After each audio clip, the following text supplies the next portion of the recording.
Look how red the sky is. Sundown must be over there somewhere and these clouds are just illuminated. What do you think? Everything red? It's I never seen it before. It's amazing. Oh yeah. He's keeping the old camera in check. How are you doing? I'm Martin from Gardens for Life in Birdland Homestead. I'm just having a cup of coffee in the garden and the sun is only just coming up. And we're having our morning ritual. The dogs are having a morning wrestle. But before we take a look in the garden, we're just going to open the chickens. We haven't installed our new automatic chicken door yet, so I'm still having to do the winding here. Alright. Sorry chickens, it's so cold. I know you're not used to it from the jungle where you're from originally. Sometimes I do feel sorry for the chickens because especially when they're coming out and everything is full of snow or ice, but we do give them comforting food and they're warm in the coop all night as well.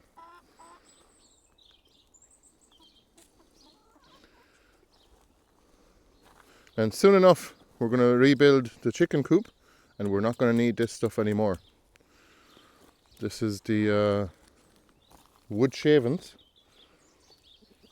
and that's their bedding, and it does need to be cleaned out quite regularly, especially during the winter time when they spend more hours in the coop because it's dark outside longer. So I'm looking forward to fixing that.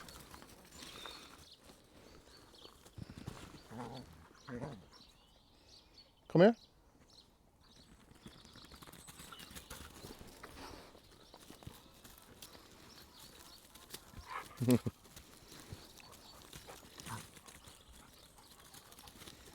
Always going at it.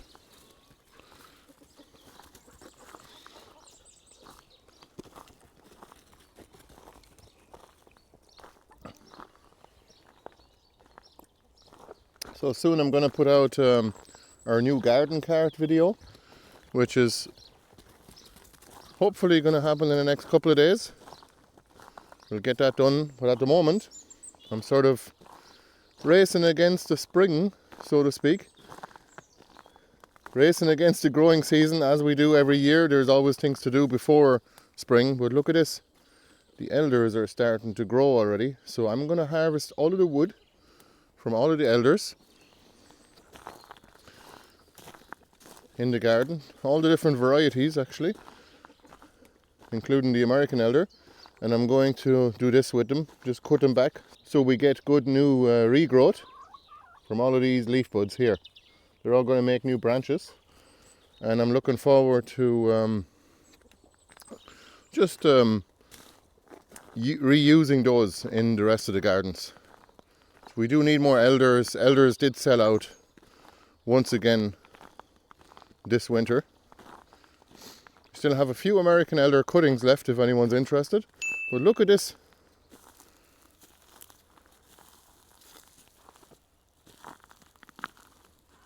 That was one cold night.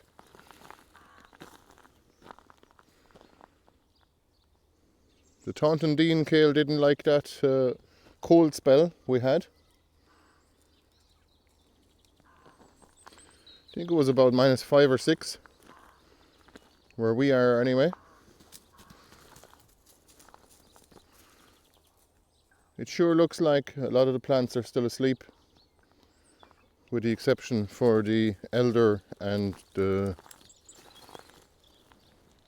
elephant garlic. So you can see the way, excuse me Levi, come out will you?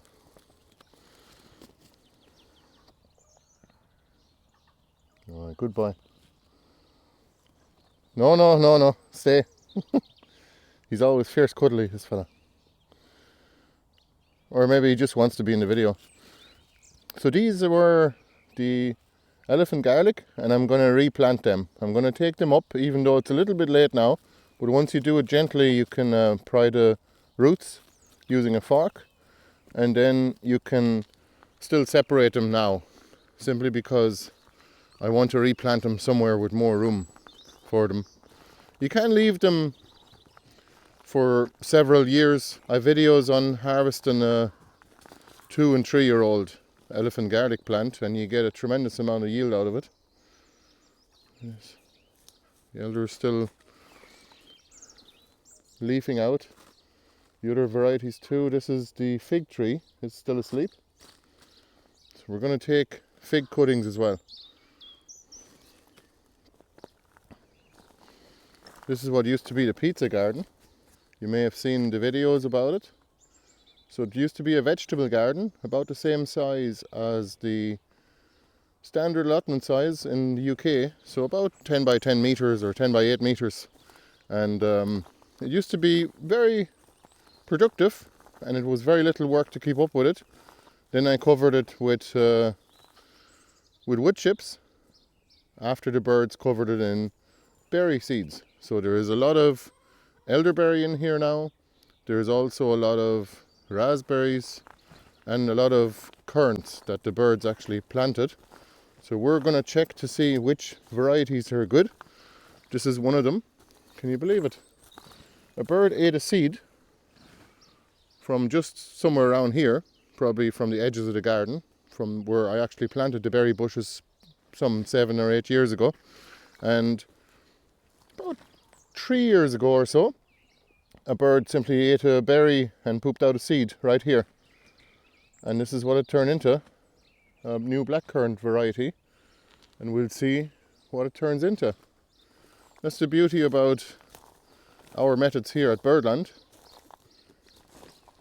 We like to let nature have an input into what varieties it would like to choose to grow here. Surely nature knows best. I know we always look for varieties that favour whatever our goals are, usually just big yields or good flavour berries or good looking berries just for sale. But oftentimes there are other characteristics that are definitely favourable. So look at this. We lost a plum tree, which I didn't show you because I didn't know actually at the time when I was making the video after the storm. Look at that. You think it'll live? Could you tell me in the comments below? I'd highly appreciate it. I think it'll be okay, hopefully. And I think it'll regrow. What should I do with it? Should I just leave it as it is and just do an experiment? Or should I cut it back and have it regrow again at the correct angle? We could even stand it up again after cutting it back. I don't know, I feel like we should probably just leave it as it is and maybe cut the crown back a little bit, because that will give it a better chance to regrow, because probably a lot of its roots are lost. They may have been severed by the push. We'll see. Oh, look at this, the autumn olive is already leafing out. We need to grow more autumn olives. I think I'm going to start these from cuttings again. I haven't done that successfully yet, but we'll see how it goes. Jostaberry here, very successful from cuttings, same as all the currants, especially the black currants. If you're still looking for black currants, red currants, they're still available just for the time being. And also, of course, the flowering currant, which is over here. Now these are just some plants that were grown in our own home gardens. And in fact, this is just a garden for the homestead. This is not where we take cuttings from to send out to you guys mostly. We do that at our big garden, which you may have seen. You're yawning. Goodbye. I can't pet you now. I have a cup of coffee in the other hand. You can hear the road from several miles away. Probably about maybe about 2.5 miles away. The road between Athlone and Roscommon. You can hear it in the morning, even though there is a forest in between. Anyway, I hope you enjoyed that little walk around the garden.